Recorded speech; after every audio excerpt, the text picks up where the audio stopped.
2.1 का हम लोग बनाने जा रहे हैं। पहला क्वेश्चन है, इसमें क्या बोलता है, निम्नलिखित में से कौन कौन संख्या पूर्ण वर्ग है? 1 4 5 6 है ना, 9।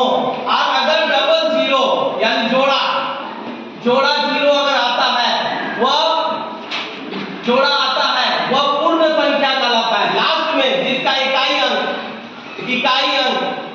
इकाई में ये सब आता है वो क्या आता है, पूर्ण संख्या कहलाता है। तो आप यहां देखिए, यहां ये पूर्ण है, इसमें किसी में आ रहा है लास्ट में 1 4 5 6 9 और डबल जीरो अगर हो तब वो पूर्ण संख्या। इसके लास्ट इकाई में 7 है, तो क्या होगा, अतः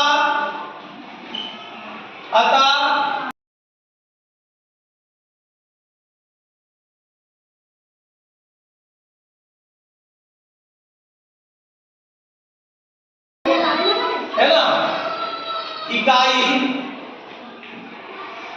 इकाई 7 है, इसलिए यह पूर्ण वर्ग नहीं है, यह पूर्ण वर्ग नहीं है। अब यहां देखो, यहां 3 है, यहां 3 आता है, देखो नहीं आता है, तो ये भी उसी तरह आएगा। अतः है ना 12433 में इकाई 3 है, इसलिए यह पूर्ण वर्ग नहीं है। ठीक है, अब यहां बोलता है, देखो इसमें आ जाता है जोड़ा जीरो होना चाहिए, आगे जीरो भी है, तो क्या होगा, यहां लिख सकते हैं, जीरो है ना, यहां देखो है ना, तो लिख सकते हैं अतः 400 में इकाई 0 है, इसलिए यह पूर्ण वर्ग है, तो पूर्ण वर्ग है। अब यहां देखो, यहां भी 0 है, डबल जीरो है, तो ये भी पूर्ण वर्ग है ना, बताए ना। यहां पे लिखेंगे आता 1400 में इकाई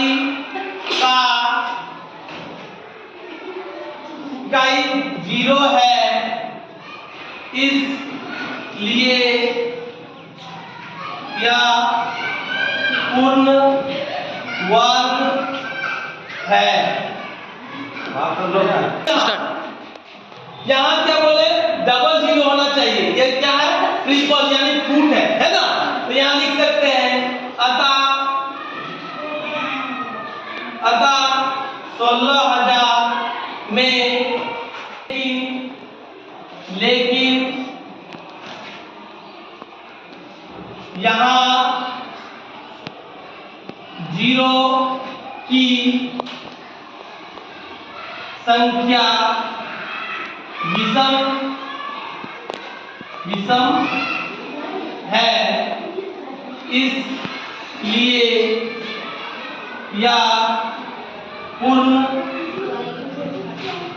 वर्ग नहीं है। हम क्या बोलेंगे, जोड़ा होना चाहिए, जीरो मतलब जोड़ा होना चाहिए। यहाँ कई को जीरो आ गया, 3 को आ गया, इसके भी ये विषम है ना, ये नहीं है। अब यहाँ आ जाओ, ये यहाँ लिख सकते हैं अतः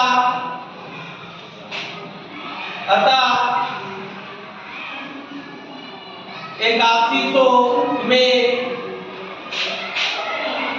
इकाई 0 है,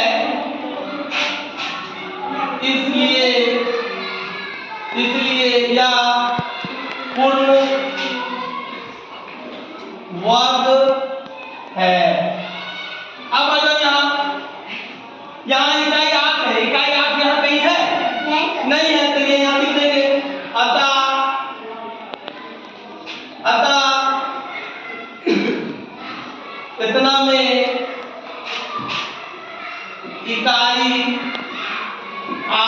है, इसलिए या पूर्ण वर्ग नहीं है, नहीं पूर्ण वर्ग नहीं। अब आ जाओ यहाँ तीसरा, यहाँ 3 वो जीरो हो गए, 1 2 3, क्या बोला था, जोड़ा होना चाहिए। कोई भी संख्या में 3 वो जीरो हो गया तो क्या हो जाता है, विषम। तो यहाँ लिख सकता है वैसे ही, अतः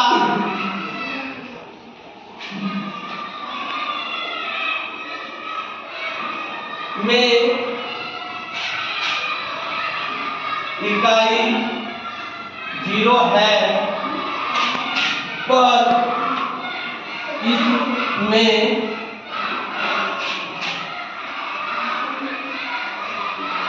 शून्य की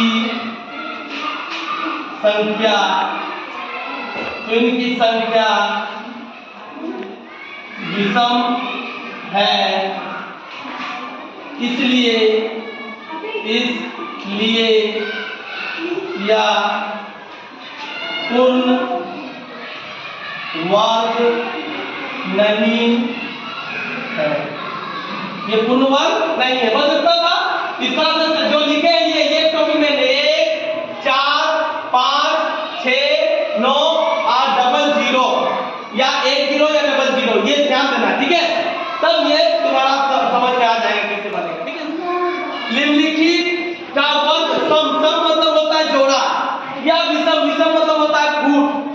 संख्या है, बताएं आप लोग। पहला देखें यहाँ 441, क्या है ये, सम है कि विषम है? लास्ट में देखो क्या है, विषम है। क्या है, विषम है। तो यहाँ लिखेंगे अतः 441 है ना, विषम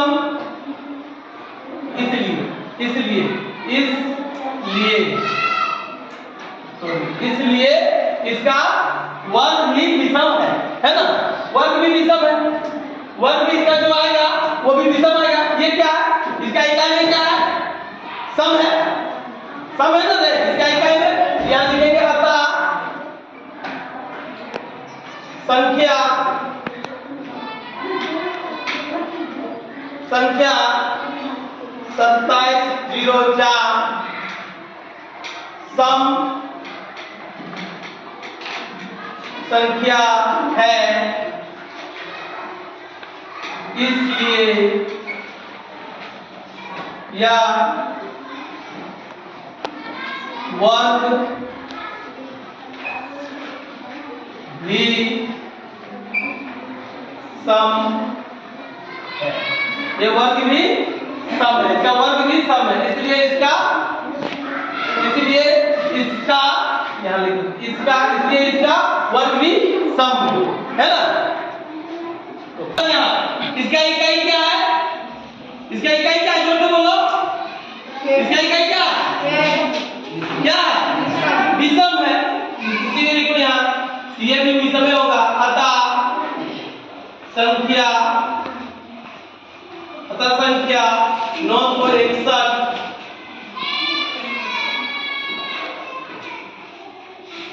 विषम संख्या है,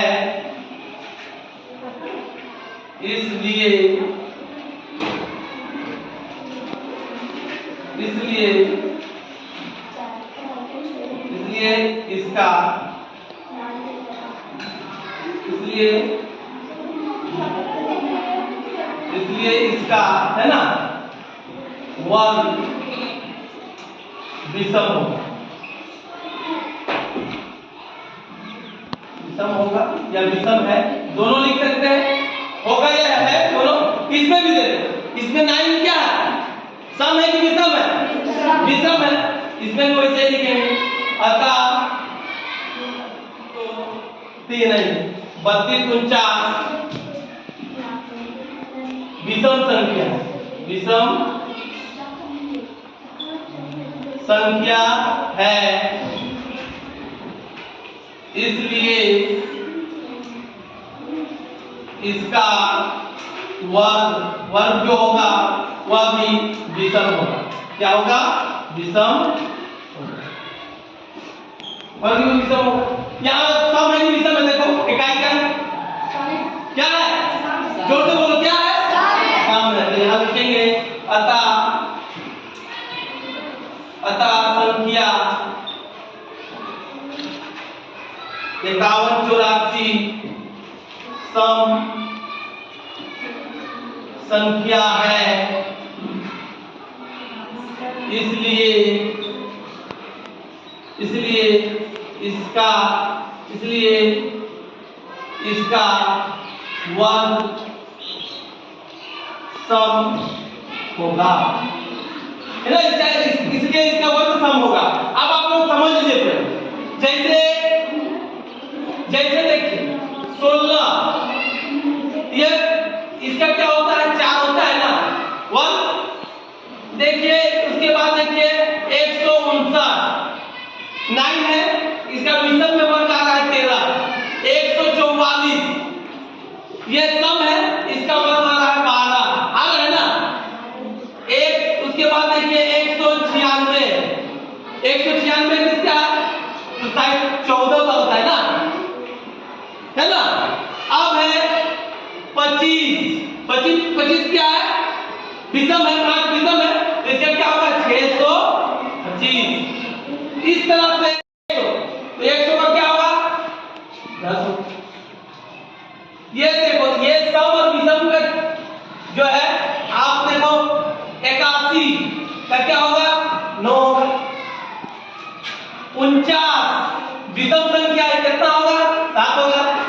देख लो, जो भी विषम संख्या यानी कोई भी संख्या का इकाई में विषम है तो उसका जो वर्ग होगा वो क्या होगा? विषम ही होगा। क्या होगा? विषम